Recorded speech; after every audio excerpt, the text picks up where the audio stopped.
समाज में अक्सर ऐसे लोग देखे गए हैं जो बुरे कर्म करने के बाद भी फलते फूलते रहते हैं। वहीं अच्छे कर्म करने वाले लोगों का जीवन चिंता, दुख, अभाव में बीतता है। तो ऐसा क्या होता है कि अच्छे कर्म करने वाले लोगों को अच्छे फल प्राप्त नहीं होते हैं, वहीं बुरे कर्म करने वाले लोग सुख से अपना जीवन यापन करते हैं। वो सभी तरह की सुख सुविधा संपत्ति का भोग करते हैं। ऐसे कई सवाल आपके मन में भी हमेशा उठते ही होंगे।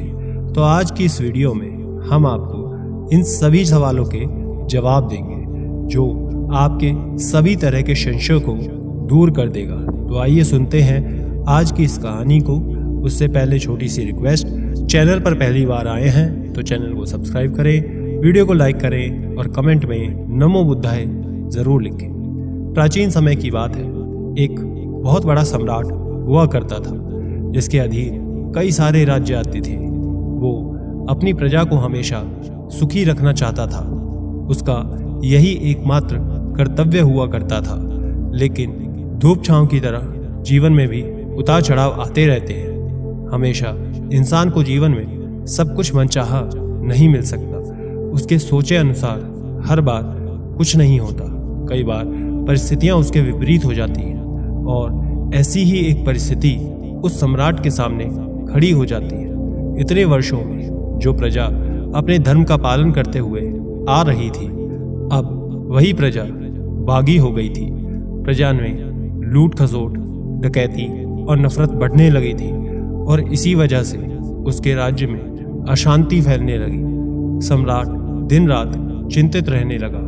उसे समझ नहीं आ रहा था कि वो अपनी प्रजा को आखिर किस तरह का उपदेश दे, किस प्रकार उन्हें समझाए कि मेहनत करने से ही उनके जीवन में खुशियां आती है। चोरी करना, डकैती करना, दूसरों से रिश्वत लेना, दूसरे का हक मारना, ये सब बुरे कर्म होते हैं और इन सब का नतीजा भी बुरा ही होता है। लेकिन सम्राट तो ये बात समझ रहा था। लेकिन जब वो ये बात अपनी प्रजा को समझाने की कोशिश करता तो वो उसकी बात को नहीं सुनती। जब भी वो अपनी प्रजा को समझाने की कोशिश करता तभी उनमें से कोई ना कोई ऐसा निकल या फिर कोई ऐसा व्यक्ति ऐसा सवाल पूछ लेता जिसका जवाब सम्राट के पास था ही नहीं। आखिरकार बहुत सोच विचार करने के बाद सम्राट को अपने प्रश्नों का उत्तर नहीं मिला। तब उसने अपने दरबार में सभी मंत्रिमंडल की सभा बुलाई जिसमें सभी विद्वान भी शामिल थे और फिर उस प्रश्न को सबके समक्ष रखा और सभी से उत्तर देने की आशा जताई और कहा कि अगर कोई भी विद्वान इस प्रश्न का उत्तर दे सकता है तो मैं फिर से अपनी प्रजा में खुशहाली ला सकता हूँ। इसलिए जो भी विद्वान, जो भी मंत्री इस प्रश्न का सही जवाब देगा उसे मैं 10,000 सोने की मुद्राएं अपनी तरफ से भेंट करूंगा। सभी में बड़ा ही कौतूहल मच गया उस प्रश्न को जानने के लिए। सम्राट ने कहा कि प्रश्न बहुत सीधा सा है कि बुरे कर्म करने वालों को बुरा फल प्राप्त क्यों नहीं होता। मेरी प्रजा यही मुझसे जानना चाहती है। ये चोरी, डकैती, घूसखोरी करना, लोगों का हक मारना बुरे कर्म है। तो ऐसे लोगों को अच्छा जीवन कैसे मिल जाता है, वो कैसे अच्छा जीवन जीते हैं, और वहीं जो लोग कुछ भी बुरा कर्म करते हैं वो जीवन में इतनी परेशानी क्यों झेलते हैं। सम्राट ने सभी से कहा कि मैं एक ऐसा उत्तर चाहता हूँ जिससे मैं अपनी प्रजा के बीच पहले की तरह व्यवस्था कायम कर सकूं, उन्हें सही धर्म का मार्ग दिखा सकूं, उनके सामने साबित कर सकूं कि बुरा कर्म का नतीजा बुरा ही होता है। लेकिन मेरे पास इसका कोई तर्क नहीं है, कोई जवाब नहीं है जिसे मैं उन्हें दे सकूं। और इसी वजह से मेरी प्रजा के युवा मेहनत करने की जगह चोरी, डकैती या फिर दूसरों के बुरे कर्मों में फंसे हुए हैं। मैं उन्हें इससे बाहर निकालना चाहता हूँ। अपनी राज्य में फिर से शांति कायम करना चाहता हूँ। कोई भी विद्वान जो अपने तर्क से मुझे संतुष्ट कर देगा उसका मैं बहुत आभारी रहूंगा। उसके उत्तर से मेरी राज्य की सभी प्रजा जीवन भर उसके कृतज्ञ रहेंगे।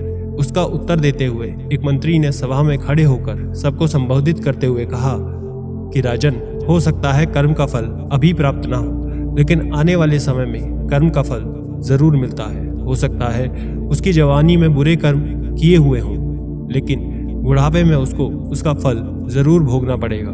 यही विधि का विधान है। इस पर सम्राट ने उत्तर दिया, जी मंत्री जी, मैंने अपने जीवन में ऐसे बहुत से लोगों को देखा है जो जीवन भर बुरे कर्म करते रहते हैं, जवानी में भी बुढ़ापे में भी, लेकिन उसके बावजूद वो सुख संपन्नता, वैभव और भोग विलास से भोग कर ही मरते हैं। कोई भी कर्म का विधान जो आप कह रहे हैं, मैंने अपनी आंखों के सामने गलत साबित हुए देखा है। बहुत बार ऐसे होता है। इस पर मंत्री जी ने सम्राट को उत्तर देते हुए कहा, राजन, हो सकता है कि उसे इस जन्म में उसके कर्मों का फल नहीं मिला, हो सकता है, लेकिन अगले जन्म में उसे अपने कर्मों का फल अवश्य भोगना पड़ेगा। इसलिए हम देखते हैं कि जन्म से हम हमेशा दुख में रहते हैं, शारीरिक दुख, मानसिक दुख। ऐसे दुख कुछ लोगों के साथ जन्म से ही जुड़े हुए होते हैं। भला ऐसे लोगों ने क्या बुरा कर्म किया है? कुछ लोग जन्म से ही अपंग पैदा होते हैं, कुछ लोग जन्म से ही अंधे होते हैं। तो ऐसे लोगों ने भला क्या ऐसा बुरा कर्म किया है जो उन्हें ये सब दुख भोगना पड़ रहा है? इस बात का उत्तर देते हुए सम्राट ने कहा, मंत्री जी, बहुत से ऐसे लोग हैं जो अगले जन्म पर विश्वास ही नहीं करते। तो क्या ऐसे लोगों को कर्मों पर विश्वास नहीं करना चाहिए? क्या ऐसे लोगों के लिए कर्मों का कोई महत्व नहीं है? अगर इस जन्म में ही लोगों को उनके कर्मों का फल प्रामाणिक रूप से मिले तो फिर लोगों का विश्वास कर्म के सिद्धांत पर कायम हो। किंतु अगर उनके सामने जीते जी उनके कर्म का फल यदि आएगा ही नहीं तो भला वो इसको मानेंगे क्यों?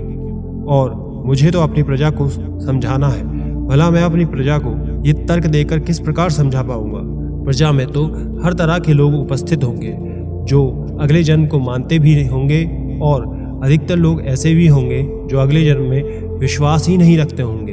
मैं फिर उन लोगों को कैसे संतुष्ट कर पाऊंगा? सम्राट का ये उत्तर सुनकर एक और विद्वान सभा में खड़ा होकर उत्तर देता है कि राजन, हो सकता है एक बुरा कर्म करने वाला व्यक्ति जीवन भर सुख से रहे, लेकिन हो सकता है कि उसकी जो आने वाली संतान है वो उसके कर्मों का फल भोगेगी। जो कर्म पिता करता है उसका फल उसकी संतान को अवश्य भोगना पड़ता है। ये सुनकर सम्राट को हंसी आ गई और सम्राट ने कहा कि ये विद्वानों की सभा है, जरा आप खुद सोच कर बोलिए। अगर एक इंसान कर्म कर रहा है, एक मनुष्य खुद के कर्म को संचित कर रहा है, तो भला ये कैसे हो सकता है कोई दूसरा उसके कर्म का फल भोगे? एक तरफ तो हम ये कहते हैं कि मनुष्य इस जीवन में अकेला आता है और अकेले ही जाता है। ना मनुष्य किसी का पुत्र है, ना किसी का बेटा है, ना किसी का पति है। वो तो बस जीवन में एक चरित्र निभा रहा है। अगर हम इस सिद्धांत को मानते हैं तो ऐसा कैसे हो सकता है कि एक पिता द्वारा किए गए बुरे कर्मों का फल उसके बेटे को भोगना पड़ेगा? उसकी पत्नी भी भोग सकती है, उसका पोता भी भोग सकता है। भला उसके बेटों ने क्या गुनाह किया है? इस बात को किसी भी रूप से दूर दूर तक तार्किक नहीं कहा जा सकता। इस उत्तर से तुम खुद के मन को संतुष्ट कर सकते हो, लेकिन एक तेज बुद्धि वाले लोगों को ये बात कभी समझ नहीं आएगी। इसलिए ऐसे उत्तर लेकर के आओ जिससे मैं संतुष्ट हो सकूं और संतुष्ट होने के बाद अपनी प्रजा को संतुष्ट कर सकूं। पूरी सभा में खलबली मच गई। किसी के पास कोई उत्तर नहीं था। सब एक दूसरे की शक्ल देख रहे थे। तभी उस दरबार में एक भिखारी आकर पहुंचता है, फटे पुराने कपड़े पहनकर, और हाथ जोड़कर सम्राट के सामने खड़ा होकर कहता है। विद्वान उसे देखकर क्रोधित हो जाते हैं। वो सम्राट से कहते हैं कि राजन, आपने यहाँ विद्वानों की सभा बुलाई है, यहाँ ये भिखारी क्या कर रहा है? ये सुनकर सम्राट अपने दरबारियों को बुलाकर पूछते हैं कि तुमने इसे भीतर कैसे आने दिया? तब दरबारी कहते हैं कि राजन, हमने इसे रोकने का बहुत प्रयास किया, लेकिन ये हर बार बस एक ही बात कहता है कि जो प्रश्न सम्राट के मन से उठ रहे हैं उसका उत्तर मेरे पास है, मैं उसका जवाब दे सकता हूँ, बस मुझे एक बार भीतर जाने दो। इसकी बार बार याचना करने पर ही हमने इसे भीतर आने की अनुमति दी है। ये सुनकर सभी विद्वान जो वहाँ पर थे और जो मंत्रिमंडल में उपस्थित थे ठहाके मार मार कर हंसने लगे। उन्होंने कहा कि जिस प्रश्न का जवाब यहाँ उपस्थित बड़े बड़े विद्वान नहीं दे पा रहे, उसका जवाब एक भिखारी कैसे देगा? ये सब सुनने के बाद भी उस भिखारी के चेहरे पर मंद मंद मुस्कान थी। उसके मन में किसी के लिए कोई ईर्ष्या भाव नहीं था। जब राजा ने भिखारी का ये चेहरा देखा तब राजा को एहसास हुआ कि शायद इस भिखारी को आत्मज्ञान प्राप्त हो चुका है। एक बार उसकी जांच की जाए, एक बार उसकी बात सुननी ही चाहिए।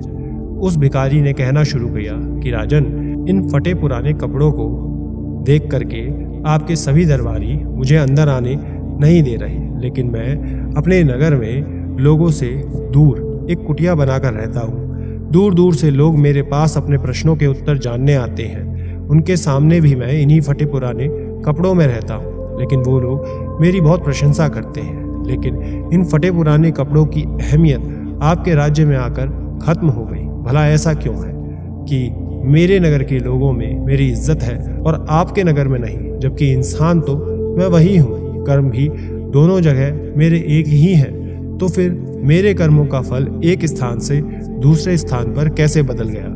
स्थान बदलने से कर्मों के फल भी बदल जाते हैं। बड़ा ही अद्भुत सवाल था।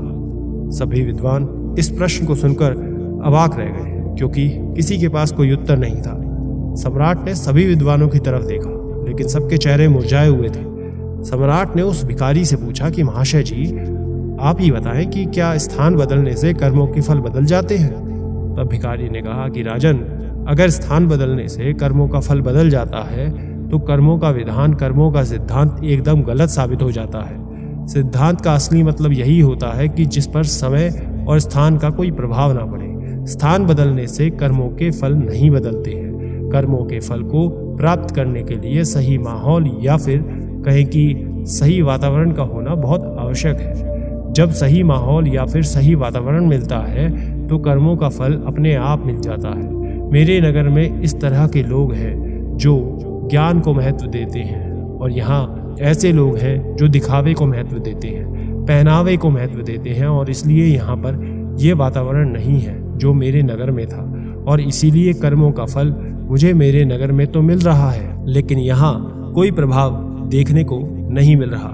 सही ऋतु आने पर ही पेड़ पर फल लगते हैं। सम्राट को भिखारी की बात कुछ कुछ समझ आ रही थी, और वो पूर्णतः उस बात को समझने के लिए उस भिखारी से कहते हैं कि महाशय जी, आप बड़े ही विद्वान मालूम होते हैं। मैं आपकी बातों को कुछ कुछ तो समझ पा रहा हूँ, लेकिन इसे पूरी तरह समझने के लिए आपको उदाहरण के द्वारा इसको समझाना होगा। आपको अपनी बात को पूरी तरह से स्पष्ट करना होगा, तभी सब आपकी बात को पूरी तरह से समझ पाएंगे। वो भिखारी कहता है कि राजन, मान लीजिए कि तुमने एक पौधा लगाया और उसमें अच्छे से पानी दिया, खाद दिया, लेकिन उसके बाद भी उसमें फल नहीं आया, तो क्या इसमें तुम्हारे कर्म की कमी है? तुम तो अपने कर्म कर ही रहे हो, पूरी मेहनत कर रहे हो, लेकिन फिर भी फल नहीं लग रहा, तो इसका क्या कारण हो सकता है? तो इसका कारण है कि तुमने अपना काम कर दिया है, लेकिन वो पौधा सही ऋतु आने पर पेड़ बना और तब जाकर सही ऋतु में फल देगा।